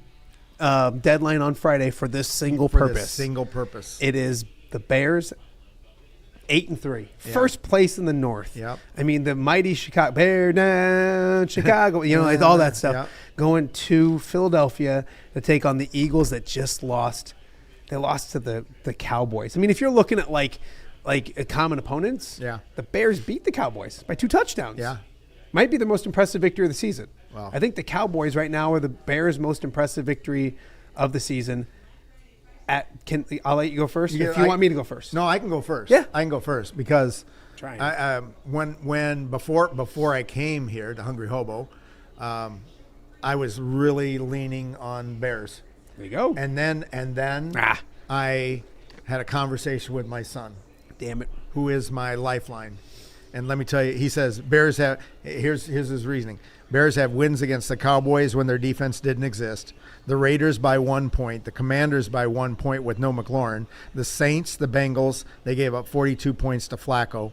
The Giants, I think that's when Dart got hurt. And the Bears trailed 17-10 after 3 quarters. The Vikings by 2 points against J.J. McCarthy. And the Steelers by 3 points against Mason Rudolph. And now you got Jalen Hurts. So, no. Thank you, Brett. Thank you, Brett. I owe you one. I'm going to go back an to extra piece of Thanksgiving turkey for you. I changed the BCC for him. Blind carbon copy so that on the emails, now I'm going back to that's right. Yeah. Now I'm going back to let everybody see it because of you. No, funny. everything he should be on the show. Yeah, he's like brilliant. that's he exactly. Is really, but him he's saying so that, much smarter than I am. Him saying that is smart. Like me, if I said that, like, oh, you hate the Bears. But look, like I have a quarterback list, and the quarterback list is Mason Rudolph, Tyler Huntley, Joe Flacco, all the ones, J.J. McCarthy, Geno Smith. Like, I mean, they haven't played no a Jalen good Hurts quarterback. The last good quarterback they played was Dak Prescott, but I think their defense was beat up, and still they beat and you know what? They beat the Steelers last week. Mason Rudolph's not very good, but the Steelers are a good football team. So like, I mean, that's at least a team with above 500 record. I'm thinking about it. Okay, so I'm thinking about it. I'm thinking about taking the. I had you can see my confidence list. I had the Eagles really, really low. Yeah. And my son says, "No, move them up." I really do. I really do so think the Eagles roll, but give me the Bears. Oh, nice. I'm taking the Bears for this reason. I can't get them right. Well, I always take against the Bears, and the Bears always win. And this is only fair because I took Michigan, Ohio State. So I'll take bear down Chicago Bears. It's a silver lining for me if the Bears win. If they lose, give me the pie. I will take a pie in the face right now for the Bears. Like Colts Chiefs. Yeah. Because the Bears are in your NFC North. Yeah. If you like Ness, if you said to me right now, if you take this pie in the face, the Bears will lose. Give me 2 pies. That's how much I dislike the Bears and how much the Lions need them to lose. Yeah, the Lions are out of the playoffs right now. Yes, isn't that crazy? I think they are really truly the best team in the North. Yeah, but something's different. It's a little different. Something's different. The Lions just don't look the same right now. But yeah, talent-wise, I think, gosh, I hope they're the best team in the. Wait. Look at this. My good luck charm. Thank you, Carson. Thank you, Carson. Where's Carson? Yeah, we're live. Oh yeah, get out of here. We're live. Get out of here, scream. I love that kid. I'm gonna adopt him. All right, we can make. He wants it. Did you see him? Like life's so tough. Stop it. The other NFL games we'll look at because there's some really good games on. What do you think of Packers and I know it's not on the list. But Packers Lions. That's a thing. This isn't a pick. Oh no, I think the Lions have to win. They have to win, and they're at home. Mm-hmm. But then again, I thought the same thing when they played the Vikings. I think that's something that they have to win.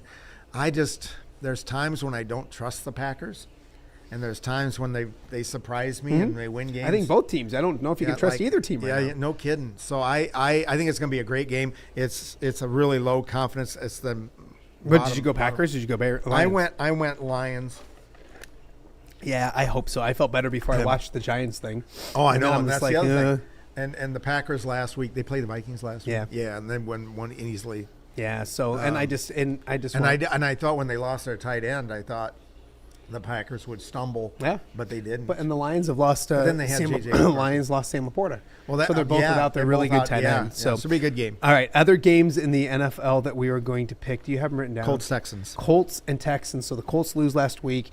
They're at home against the Texans. Texans are suddenly 6-5. They beat the Bills last week. I know you have a son, I believe.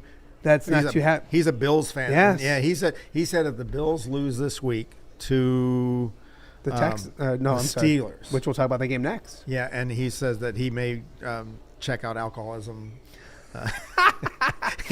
Been there, brother. He had something on the Vikings. What did he have on the Vikings? No, What is is that there? what? No, Colts, Yeah, yeah. Texans. Colts, Texans. Okay. I think we're starting to find out the real Ness Guess. Yeah. Well, you know what?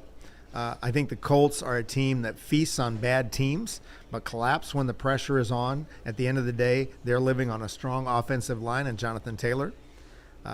When those fail, the Colts go nowhere. So and the Texans defense is good. Yeah. Really good defense. They Texans just pair up nicely with beat Will the Anderson, Bills. another good edge, and 2 and 3 elite corners led by Derek Stingley. So with that being said, man, I'll let you go first.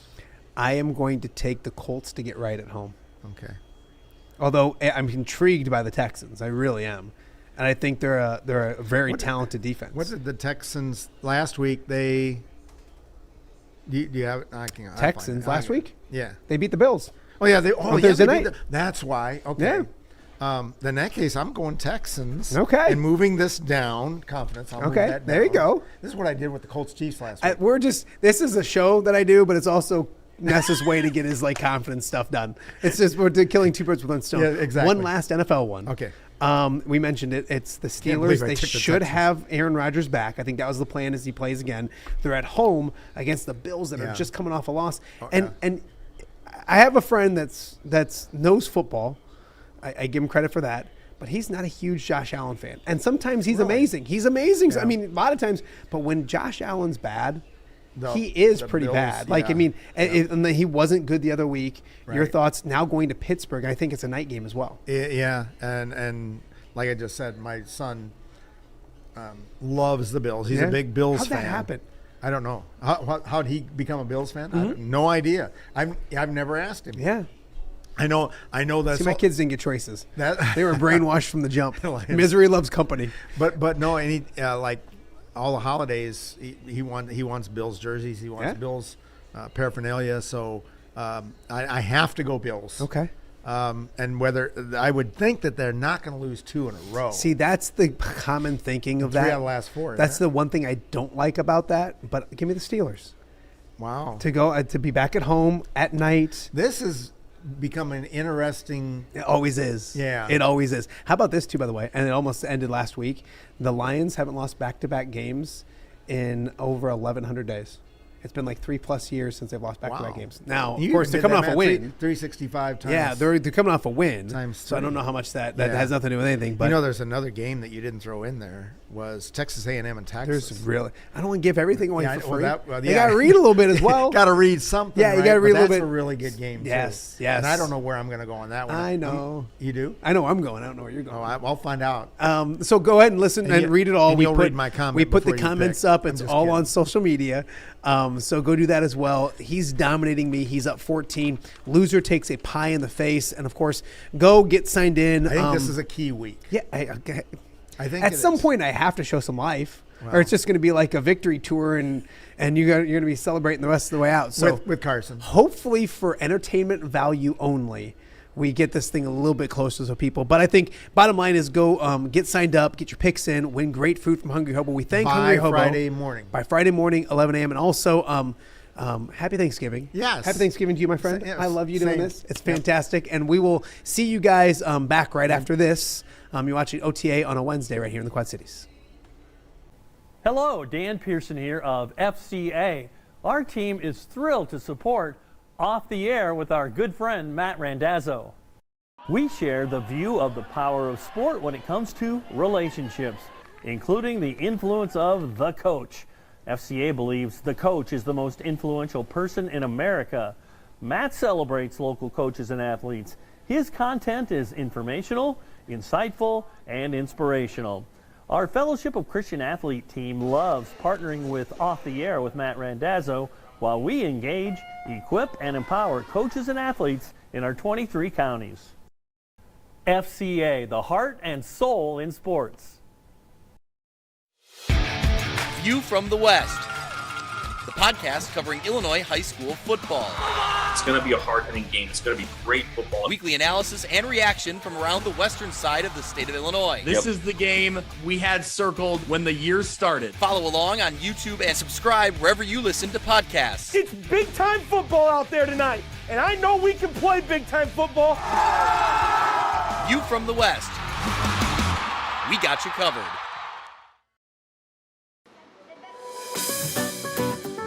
Are you looking for the Quad City's best chips and salsa?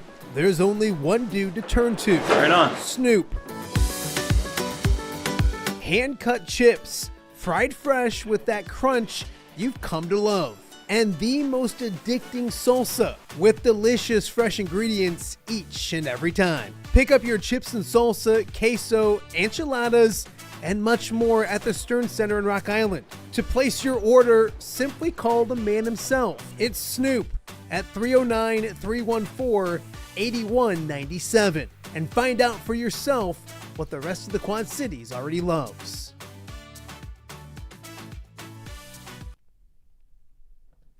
Welcome back to Off Day with Matt Randazzo here on a Wednesday in the Quad Cities. The Wednesday before Thanksgiving. Hopefully everyone is enjoying the show. An awful day in the Quad Cities. When you look outside, I guess it's not raining or anything like that or snowing, but windy, cold, cloudy, gloomy. There's a ton of sports on today and tonight and tomorrow and for the rest of the weekend. So enjoy Feast Week. Enjoy your basketball today. Coming up at noon, so just about 20 minutes, it's Syracuse and Iowa State. See if Iowa State can go 3-0 at their tournament, come back home. They get Purdue coming up. They get Iowa coming up. The Big 12 schedule is going to be as tough as ever. So good game this afternoon, Iowa. And then also tonight, it's Iowa and Grand Canyon. 6:30 out there, 8:30 here in the Midwest. We'll see if Ben McCullum and company, Bennett Sturts, can go to 7-0 on the season. Not nearly as is tested as others, but I was really impressed with what I saw last night from the Hawkeyes. On Black Friday, it's Illinois and UConn, 11:30 a.m., I think.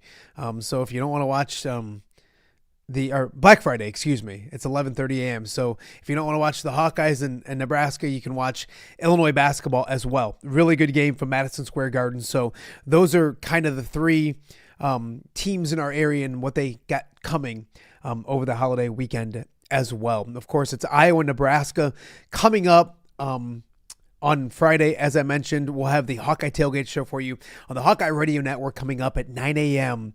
on Friday from Big Grove Brewery. So if you're out in the Iowa City area and you're shopping, doing all that kind of stuff, Coralville Mall, all those kind of things, and you want to watch the Iowa game at 11 o'clock, stop by Big Grove, check it out, join us. It should be a ton of fun.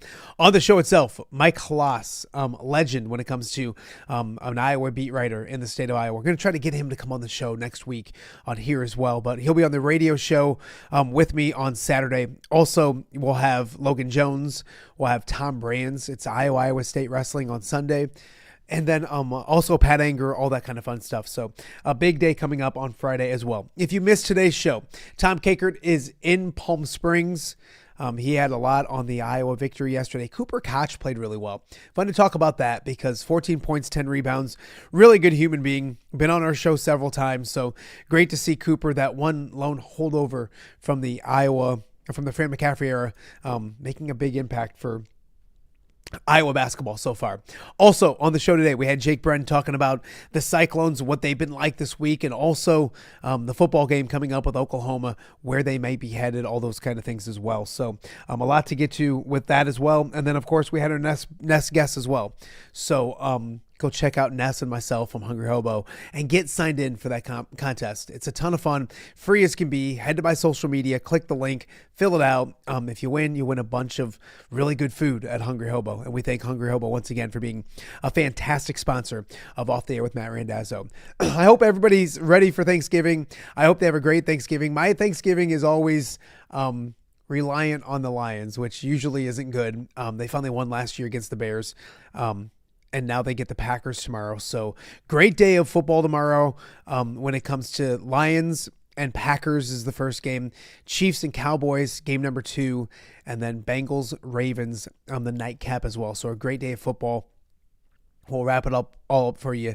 Coming up on Friday, we'll have a show on Friday wrapping up Iowa and all those kind of things as well. But hopefully everybody's ready for Thanksgiving. I know I've been hard on Thanksgiving food on the show here. I do like it. I do enjoy it. I just think it's a little overrated. But if it was better, we would have it more often. But I'll say this. If I go to a place like Capriati's, I'll have the Thanksgiving sandwich that they make. So I do enjoy it. It's good food. But enjoy the food, enjoy the family, enjoy the football, the fun, all those kind of things. Take some time to be thankful about what you have in life. So often in life we think about what we want and what we don't have, and we don't kind of focus on what we do have. I'm extremely thankful this year. Last year at this time, I had left my job at WQAD. I knew I was going to do this, but I knew I wasn't going to start in January, and I had no idea how it was going to look. Had no clue what was going to happen, and I cannot tell everyone enough how thankful I am that I'm doing this every single day. It's a blast. I don't know why, but people are watching, which is fantastic, and I thank you guys for that. My sponsors are amazing. Our sponsors are amazing. So when you're out and about on Thanksgiving and this weekend and this time of year, if you go by a Hungry Hobo, go there. If you need some great Mexican food and a catering, hook up with Snoop. Rafferty Funeral Home is an amazing funeral home, an amazing family. Skiles Driving School is amazing. I have kids getting ready to driving nieces doing the same. It's the place to go if you need your license, your kid to go through those kind of things as well. Skiles Driving School is simply amazing. MPX, I've had so much fun with them, and Tim O'Neill is such an amazing human being.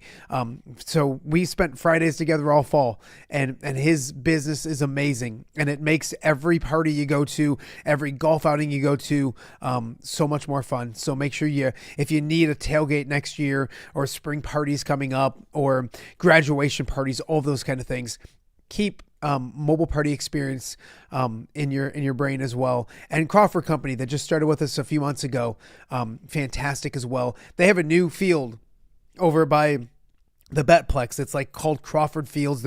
It's the new indoor facility. I think it's Crawford Fields. I might getting it wrong, but we're going to do some shows from over there coming up soon to kind of show off the new indoor facility over there by TBK and all that kind of stuff as well. But Crawford, thank you to them. I'm hoping I'm not forgetting anybody, but just family, friends, everybody, all that kind of stuff. It's a good time to look back, and I'm super thankful for what I'm doing right now. The Hawkeye Radio stuff is amazing. My new Hawkeye Radio family and all those guys have been awesome. They put up with me, all that kind of stuff. So family, friends, all that kind of stuff. Be thankful for what you have right now in life. I know a lot of times you're looking at what you want, what you could have, but me getting off my soapbox now. Be thankful for what everybody has, and I'm super thankful for this as well. So with that being said, we'll see you guys on Black Friday. Have a great Thanksgiving, and we'll talk to you guys again real soon.